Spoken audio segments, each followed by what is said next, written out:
নমস্কাৰ কি খবৰ মই নিৰঞ্জন বৰা মোৰ ইউটিউব চেনেল নিৰঞ্জন বৰালৈ আপোনালোক সকলোকে পুনৰবাৰ স্বাগতম জনাইছোঁ ফাইনেলি আসাম পুলিচৰ যি ABUB কনিষ্টেবল AP আৰু বুটমেন AP আৰু কমিউনিকেশ্যনৰ যিখিনি ইত্যাদি যিমানখিনি কনিষ্টেবল লেভেলৰ যিহেতু এক্সামৰ ৰিজাল্ট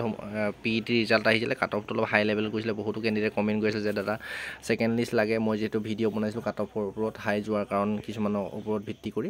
তাৰ ফাইনেলি আপোনালোকৰ এক্সামটো পোষ্টপন কৰি দিলে আমি এতিয়া SLPRB অফিচিয়েল ৱেবছাইটত আছোঁ ইয়াত যদি এইখিনি দেখিছে 14 তাৰিখ 3 মাহ 2025 আৰু এখন নটিচ দিছিলে আপোনালোকৰ 14/3/2025 দিছিলে যে নটিচখনৰ দ্বাৰা আপোনালোকৰ যি এক্সাম অনুষ্ঠিত হ'ব 23 মাৰ্চ তাৰিখে আপোনালোকৰ এতিয়া সাইডতে যদি চাই এখন দেখিছে নটিচ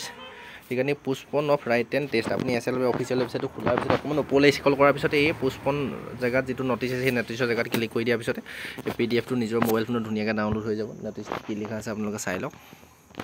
এই দেখিছে নটিচটো ওপেন হৈছে ইয়াত যদি চাই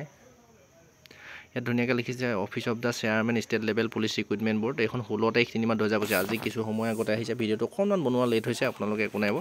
ইয়াত ধুনীয়াকৈ এইখিনি উল্লেখ আছে গোটেই মূল কথাটো কৈছোঁ বেছি দীঘলীয়া কৰি নাথাকোঁ ভিডিঅ'টো আপোনালোকৰ ইয়াত দিছে 23/3/2025 যি এক্সাম হোৱা কথা আছিলে তাৰ আপোনালোকৰ এক্সামটো পিছুৱাই দিছে হোল অন 6/4/2025 মানে 6 এপ্ৰিললৈ দিছে তাৰপিছত ইয়াৰ এডমিট কাৰ্ডখন আপোনালোকক আকৌ নিউ ডেট এটা দিছে ডাউনলোড কৰা 1 তাৰিখ 4 মাহ 2025 মানে এপ্ৰিল মাহৰ 1 তাৰিখৰ পৰা আপোনালোকে আকৌ পুনৰ এডমিট কাৰ্ডখন ডাউনলোড কৰিব পাৰিব এক্সামটো অনুষ্ঠিত হ'ব 23 মাৰ্চত নহয় এতিয়া হ'ব আপোনালোকৰ 6 এপ্ৰিল 2025 এক্সামটো অনুষ্ঠিত হ'ব আৰু বহুতে এতিয়া কমেণ্ট কৰিছিলে যে দাদা ছেকেণ্ড লিষ্ট এতিয়া মই আপোনাক কৈছোঁ যে ছেকেণ্ড লিষ্ট অহাৰ চান্স আছেনে নাই আগত যিটো কাট অফ গৈছে অলৰেডি হাই গৈছে কিন্তু আসাম পুলিচৰ ফালৰ পৰা এটা নটিচ দিয়া নাই যে আমি 1:5K মাতিছে নে এক্সাম দিবলৈ 1:3K মাতিছে যদি কিবা কাৰণত তেওঁলোকে 1:5K মাতাৰ পিছতো যদি ইমান হাই লেভেলতে কাট অফ গৈছে তেন্তে কোনো ধৰণৰ ছেকেণ্ড লিষ্ট অহাৰ চান্স নাই আৰু যিহেতু কিছুমানে হাই কোৰ্টতো এপ্লিকেশ্যন দিছে বা হাই কোৰ্ট কৰিবলৈ কিছুমান কেনে গৈছে বুলি গম পাই আছোঁ ভিডিঅ'বিলাকত আৰু বা কিছুমানে কমেণ্ট CM ছাৰক টুইট কৰিছে ফেচবুক লাইভত বা মেছেজ কৰিছে এনেকুৱা ধৰণৰ কিছুমান ঘটনা বৰ্তমান কেণ্ডিডেটখিনিয়ে জনাই আছে আৰু CM ছাৰক হয়তো তেওঁলোকে যদি ৰিয়েলিকৈ 1:5 মতাৰ পিছতো এক্সাম দিবলৈ ইমানটো যদি হাই লেভেলৰ কাট অফ গৈছে তেতিয়া আৰু কোনো ধৰণৰ ছেকেণ্ড লিষ্ট অহাৰ চান্স নাই যদি কেনেবাকৈ 1:3 বা কিবা খেলি মেলি যদি সৃষ্টি হৈছিলে কাট অফটো বনাওঁতে তেতিয়া আপোনালোকৰ ছেকেণ্ড লিষ্ট অহাৰ চান্স থাকিব পাৰে চিয়ৰ নহয় এতিয়া আপোনালোকৰ যিহেতু এক্সামটো পিছুৱাই দিলে কি হয় আগন্তুক ৱেইট কৰিব লাগিব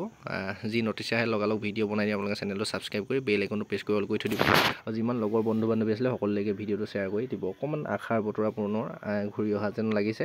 যদি 1:5 মাতাৰ পিছতো ইমানটো হাই লেভেলত কাট অফ গৈছে তেতিয়া কোনো উপায় নাই আৰু যদি কিবা খেলি মেলি হৈছে কাট অফটো বনাওঁতে বা 1:2 বা 1:3K যদি মাতিছে তেতিয়া নিশ্চয় ছেকেণ্ড লিষ্ট অহা চান্স থাকিব নিশ্চয় কথাখিনি বুজি পালে চেনেলটো ছাবস্ক্ৰাইব কৰিব ডেছক্ৰিপশ্যনতে টেলিগ্ৰাম চেনেলৰ লিংক দিয়া আছে টেলিগ্ৰাম চেনেলটোতে এই নটিচখন পাই যাব আৰু ইনষ্টা ID দি থৈছোঁ নিৰঞ্জন বা ফ'ল' কৰিব আৰু হোৱাটছআপ গ্ৰুপত জইন হৈ ল'ব নেক্সট আকৌ এটা অতি গুৰুত্বপূৰ্ণ ভিডিঅ' সৈতে লগ পোৱাৰ প্ৰতিশ্ৰুতি আজি এই ভিডিঅ'টোৰ পৰা ইমানতে বিদায় লৈছোঁ ধন্যবাদ।